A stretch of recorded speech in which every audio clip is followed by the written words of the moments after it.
మన మతానికి ఏది ప్రధానమైంది అంటే వేదం ప్రధానమైంది. వైదికమైనటువంటి విధానములో మాత్రమే పూజ చెయ్యాలి. అంతేకాని ఎవరిష్టం వచ్చినట్లుగా వాళ్ళు చేసేసుకుని, నేను ఇవాళ చాలా చోట్ల చూస్తున్నాను, ఒక వ్రతం చేస్తూ ఉంటారు.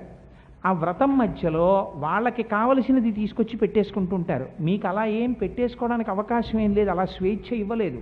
కల్పము అని ఉంటుంది, అది ఋషి ప్రోక్తం. ఋషి చెప్తాడు ఇలా చెయ్యాలి అని ఉంటుంది. సత్యనారాయణ వ్రత కల్పము, వరలక్ష్మీ వ్రత కల్పము, వినాయక వ్రత కల్పము. కల్పము అంటే ఇది దాటి వెళ్ళడానికి నీకు మాత్రము అధికారము లేదు, నీ స్వేచ్ఛ దీని యందు పరిమితము చేయబడినది.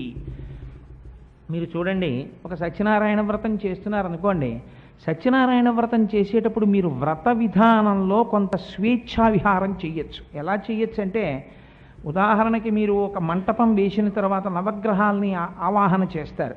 నేను అలా చేయకుండా ఉండొచ్చా అండి? కుదరదు. పిలవాలి, నవగ్రహాలని పిలవాలి. ఆ పిలిచిన తర్వాత సత్యనారాయణ స్వామి వారికి పూజ చేస్తూ ఉంటారు. పూజ చేసేటప్పుడు మీరు అష్టోత్తరంతో చెయ్యొచ్చు. మీకు చాలా బిగువు ఉందనుకోండి, బిగువు అంటే చెయ్యగలిగినటువంటి శక్తి ఉందనుకోండి, చాలా సంతోషంగా చెయ్యగలను అని మీరు అనుకున్నారనుకోండి, మీరు సహస్రనామంతో చెయ్యొచ్చు. అక్కడ విష్ణు సహస్రం చెప్పి లక్ష్మీ సహస్రం చెప్పచ్చు, మీ ఇష్టం. మీరు పూజని పెంచచ్చు, అలాగా పూజని తగ్గించవచ్చు. నేను అంతసేపు కూర్చోలేనండి అన్నారనుకోండి, మీరు అష్టోత్తరం చెప్పచ్చు. నేను అంత కూడా కూర్చోలేనండి 11 నామాలు చెప్పచ్చు. కానీ స్కాంద పురాణంలో చెప్పిన 5 అధ్యాయాలు తీసేసి నేనేవో కొత్త కథలు తీసుకొచ్చి అక్కడ పెడతానండి అన్నారనుకోండి, తప్పది. అది వ్రతభంగము అన్నారు. ఎందుకనంటే ఋషి ఒక విషయాన్ని చెప్పాడు, నువ్వు ఈ 5 అధ్యాయాలు చెప్పుకోవాలి సత్యనారాయణ వ్రతం చేస్తే, అంతే. ఈ 5 అధ్యాయాలు నేను పుట్టినప్పటి నుంచి వింటున్నానండి, నాకు ఆ కథలు వచ్చేసాయి, నేను కొత్త కథలు పట్టుకొచ్చాను, అవి చాలా బాగుంటాయి, ఇంతకన్నా చాలా శక్తివంతంగా ఉంటాయి. ఆ కథలే కదండి, నేను మారుస్తాను 5 కథలు, కొత్తగా పెట్టుకుంటాను. కుదరదు, అలా పెట్టడానికి వీల్లేదు. దాని వెనకాతల ఒక సిద్ధాంతం ఉంటుంది, దాని వెనక ఒక రహస్యం ఉంటుంది. నీకేం తెలుసు ఆ రహస్యం? తెలియదు. తెలియకుండా ఎన్ని జన్మల తపస్సు చేసినా సత్యనారాయణ వ్రతంలో ఆ అధ్యాయాలు అర్థమైతే వాడు గట్టెక్కేస్తాడు అసలు. అందుకని నువ్వు అవి చెయ్యవలసిందే, ఆ కథలు వినవలసిందే. ఈ కథలు తీసేసి కొత్త కథలు పెడతానండి, వ్రతభంగం చేశావు, నువ్వు వ్రతం అని పేరు పెట్టి వ్రతం చేయలేదు.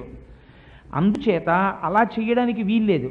నైమిత్తిక కర్మ అంటే మీకు పెంచవచ్చు, తగ్గించవచ్చు. కొన్ని తిథులలో మాత్రమే చేస్తాం, ప్రతిరోజు నైమిత్తిక కర్మ చేయరు.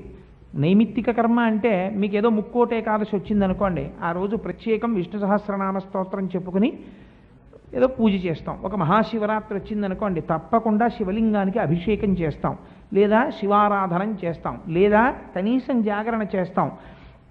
అవి నైమిత్తిక కర్మలు. ఏమండి, శివరాత్రి జాగరణ చేస్తే చాలా బాగుందండి, నాకు కొంచెం ఆరోగ్యంగా ఉన్నట్టు అనిపిస్తోంది, నేను రోజు జాగరణ చేస్తానండి. కుదరదు, అలా చేయమని శాస్త్రం చెప్పలేదు. జాగరణం ఇప్పుడు మహాశివరాత్రి నాడు, అంతే. జన్మానికి ఒక శివరాత్రి. ఒక్కొక్కటి నైమిత్తిక కర్మ అంటారు. నైమిత్తిక కర్మ అంటే ఆయా ప్రత్యేక తిథుల యందు మీరు చేయవలసినటువంటి కర్మ. నిత్యకర్మ ప్రతిరోజు చేయవలసిన కర్మ. నైమిత్తిక కర్మ మీరు చెయ్యకపోయినా శాస్త్రం దోషం పట్టదు. అది గమ్మత్తు. మీకు ఏదో చాలా ముఖ్యమైన విషయం ఉంది, మీరు నైమిత్తిక కర్మని సశాస్త్రీయంగా చేయలేదు, చెయ్యకపోయినా ఒక 3 మాటలు రామా రామా రామా అని వెళ్ళిపోయారు, ఫుల్ మార్క్స్ వేసేస్తారు. నిత్యకర్మ మానేశారనుకోండి, వాడిని భ్రష్టుడు అని పిలుస్తుంది శాస్త్రం. అది మానడానికి వీల్లేదు. నిత్యకర్మ మీరు ఎక్కడ పుట్టారో, ఏ కులంలో పుట్టారో, ఏ ఋషి సంతానమో, ఏ గోత్రములో పుట్టారో, ఏ ప్రవరలో పుట్టారో, మీ సంప్రదాయం ఏదో, సింహాసనమునందు మీ కులదైవం ఎవరో దానిని అనుసరించి మీరు చెయ్యాలి. అందుకే ఉపనయనం చేస్తే 2 చెవులు పట్టుకుని ప్రవర చెప్పిస్తారు.